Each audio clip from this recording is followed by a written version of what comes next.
Nabi Muhammad mengatakan 1400 tahun yang telah lalu. Apa sabda Rasulullah?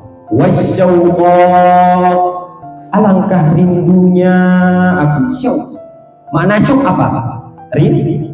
Itu Rasulullah yang berkata. Wasyauqa, alangkah rindunya aku. Laura aina ikhwanana, ingin bertemu dengan saudara-saudara.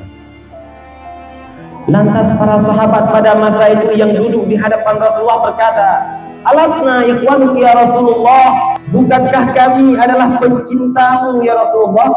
Bukankah kami para sahabat yang engkau rindukan ya Rasulullah? Apa kata Rasulullah? Antum ashabi, kalian semua ini sahabatku, kata Rasulullah. Lantas siapa yang dimaksudkan oleh Rasulullah yang dikatakan dari awal tadi? Wasyauq, rindu yang Rasulullah rasakan. Qaumun yu'minuni malam yarau, yang aku rindukan wahai para sahabat, mereka suatu kaum, suatu generasi yang akan datang, mereka tak pernah melihatku tetapi mereka beriman kepadaku.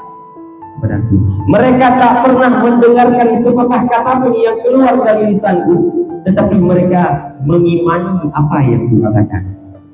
Ini kata Rasulullah, ini yang Rasulullah maksud dengan rindunya Rasulullah.